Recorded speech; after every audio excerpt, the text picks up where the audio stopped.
Hi, my name is Mary Abd, and today I would like to talk to you guys about aftercare for abused children and why we need it and why we need to start it and enforce it right now. So, my action plan that I would like to talk to you guys about consists of seven different phases or parts, whatever you like to call them, and I will take you guys along with my journey. So, the first step is that we need to acknowledge the problem and that these kids are getting abused at home and it breaks them at a young age.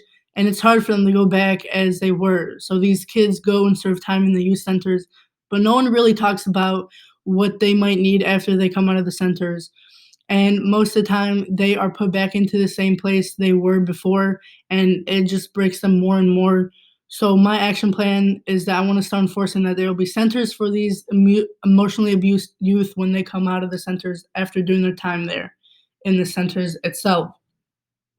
So it will take time, but we need to start it. So the second part is that I was doing research and I came across this website, www.chicagoaca.org, and there was a story on there, and I was reading it, and it was talking about how there's going to be an increase rate of child abuse during the COVID-19 pandemic because we are in a lockdown and kids have to be with their these kids have to be with their families in their home and they're not allowed out of the place. So, with that in mind, we need to think about there even being a higher risk of child abuse because they are forced to stay with their family and they are going through trauma and hurt more and more each day. So my third step is that I was doing more research, and the next resource that I found was a website called www.childwelfare.gov. It has so many resources on that website for abused children and for centers, and they have different facilities everywhere, and they provide readers with step by step on how to treat abused children, and it's very well organized. But when it comes to abused children and them being sent to juvenile centers, we really don't help them before they get there, even though there are programs for them in the centers.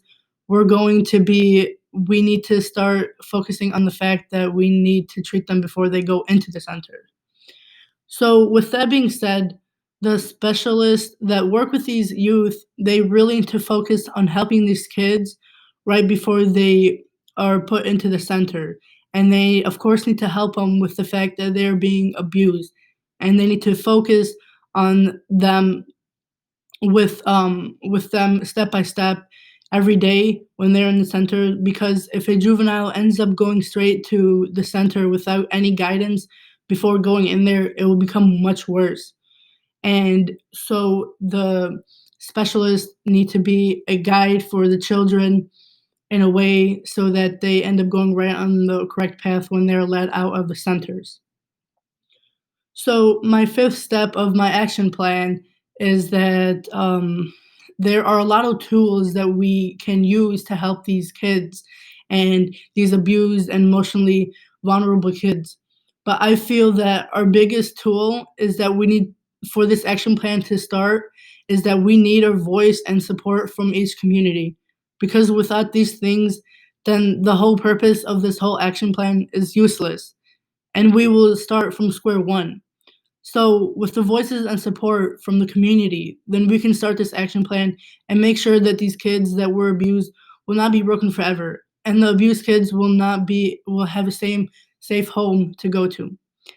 So, my sixth part of this action plan is how we will keep track of the kids and how we will monitor them and keep in touch with them in a way, and in a way we can evaluate the kids by writing all details, even the smallest things and details in each scenario will help us be better in the whole situation. So we need to keep track of all the kids and everything that happens throughout the kids' lives for this whole plan to work and for it to be successful. So My last step is that we needed for it to work out. So with this whole action plan in mind, it's obviously clear to see that there is a problem in this juvenile justice system with the fact that these abused kids, are set out into the real world after the centers, and they might be released, but they not might be fully healed from the past. So with that in mind, we need to make up a plan for these kids even before they step into the center, and we need to let them know that we are with them throughout every step. So this chart here I found, and I read an article about it, and as you can see, the numbers have decreased by age. That was in 2018, so we need to start now because that was in 2018 and it's 2020. So what do we do now? We need to start making up a plan, and we need to spread the word that we need to fix it. So why does it need to be fixed? Because if we don't fix it, then who will? If not now, then when? If not us, then who? We need to be the ones to step up and fix this because they are the kids of our futures. And we all know that child abuse can be prevented in the but we know that it can be prevented, but we need to stop it. So let's stop this now so it doesn't go any further and it doesn't make this any worse and doesn't become worse than it is. So thank you for your time, and the end.